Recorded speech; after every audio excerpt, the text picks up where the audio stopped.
Hello, this is Dief, and welcome to the premiere edition of my video blog or vlog. Um, for those of you who know me, you might know me from the William and Lee's Due South message board as Dief Man Forever. From CFL.ca, you might know me as Mongo, although the Mongo part really won't come into play about mid-2009 when I'm hoping to do a series of Canadian football-related vlogs. For my premiere edition, I'm planning to talk about a movie I just saw last night called Passchendaele, great Canadian war movie. Opened up the Toronto International Film Festival this year, so it's a great movie. The reason why I'm wearing the sunglasses is because to see this movie, I blew off a friend of mine, Sonia. I apologize for doing so, but she got her revenge by keeping me online until 4 o'clock in the morning last night, just talking. And the reason why 4 o'clock and why I stayed up that long was mostly fueled by an overdose of dark chocolate covered coffee beans.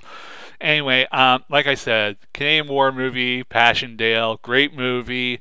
Be forewarned, this trailer does have spoilers in it, so if you're planning on seeing the movie, you haven't done so yet. If you don't want to be spoiled, leave now, so you won't get spoiled. Anyway, Passchendaele, it's a pet project by Canadian actor Paul Gross, most of you know him as O'Malley from Due South, also was in the Canadian movie Men with Brooms. So basically, it's a pet project. Premise is he plays a soldier, Michael Dunn, loosely based on his grandfather, who also fought in World War I. He goes over to Europe. He's leading a battalion, and opening scene, it's a battle. Canadian lives were lost. German lives were lost. Battling in a blown out church, and basically the German soldiers, they are bad, they are boss, and they have brains that really squash, as evident by Michael Dunn, who Paul Gross plays, driving a bayonet through a German soldier's forehead. During this battle, Michael gets wounded, gets sent back to Calgary to recoup. In the process of recouping, he meets a nurse over there by the name of Sarah Mann. Sarah Mann is a little bit hesitant of stepping into a relationship with Michael because her father was in the war and lost his life.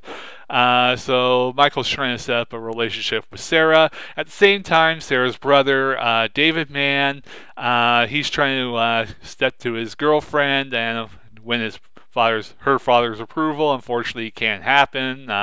Father has a notion that you have to be accepted, you have to be a soldier fighting in the war. Unfortunately, he can't be because he has asthma. So basically, David's process is trying to win his girlfriend's father's approval.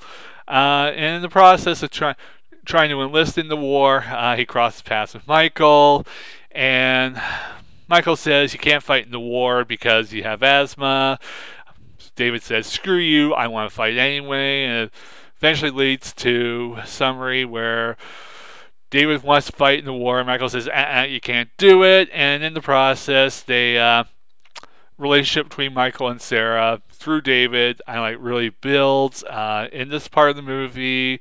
Great scenery in Southern Alberta. If you haven't got a chance to go out that way, make sure you do so. I've been out there before, absolutely love it. Haven't been there in 10 years, would love to go back. So I kind of felt a little homesick during this part. Story continues. Michael and Sarah's romance really built. David's still content on fighting in the war. Eventually gets to the point where David gets a medical clearance from his girlfriend's father to fight in the war. Sarah finds out, takes a toll, hissy fit, blames Michael for thinking he has a hand in it. Not the case. Michael, feeling bad, re-enlists himself. He was in the war before, got discharged because of he recouped from the physical injuries. Mentally, he still wasn't all there, probably because of the bayonet through the German soldier's forehead. So he re-enlists under his mother's maiden name, goes over there to protect David in the battle. Sarah finds out about this, feels heartbroken, re-enlists as a nurse herself, and gets sent over there there to the battle lines herself to help with the Allied forces.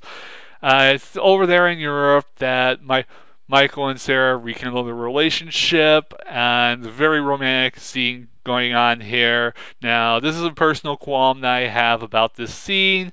I don't mind having passionate love scenes in a movie about romance and all that, but in my personal opinion, if you're going to do a love scene during a war, please, I don't mind it being done in the rain for dramatic and romantic effect, but when you're doing it in line of battle, when artillery shells are falling around you, mood killer.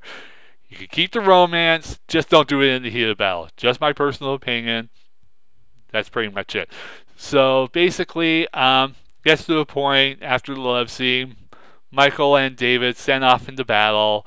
The valiant German forces in the trenches during the Battle of Passchendaele. Heat of battle, German forces are killed, but David gets frustrated, goes riding off into the German enemy line. Big mistake, gets captured and crucified along the lines of the Raven Sandman angle in ECW, if you remember pro wrestling. So Michael finds out about this, goes after David. They see him nailed to the cross. Fortunately, David's not dead, unfortunately, and trying to retrieve David. Gets wounded in the shoulder. David eventually takes David back. Long story short, David makes it. Michael does not. But you can pretty much tell that Michael was going to die from the love scene, because love scenes in war movies, if they're that passionate, one person's not making out. In this case, it's Michael. Movie pretty much ends that way, but it's a great movie, Canadian war drama. If you get a chance to go see it and you're in Canada, make sure you do. If not, by all means, get the DVD. You will not be disappointed. And I just kind of find it ironic that they released this movie on this year, which happens to be the 90th anniversary of the end of World War I. Very symbolic and interesting symmetry there.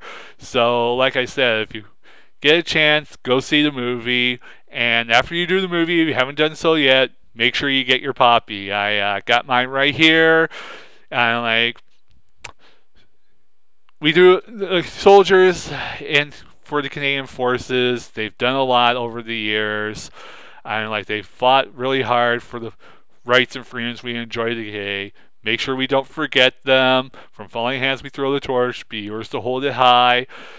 Excellent poem line from John McCrae, Canadian soldier who fought in World War I. If you do see the movie, make sure you get your poppy. Support our troops, past and present. Don't forget them. And that's pretty much it for this summary. I'll be doing more vlogs in the near future. Regular, semi-regular, depends on what I feel like. That's pretty much it. So thanks for coming out. This is my 4th time trying this. Video was too long the last time, and a couple screensavers kicked in, killed the feed. But that's pretty much it. So thanks for coming out, watching my vlog, and I guess in summary, if you don't know, now you know. Thanks for watching.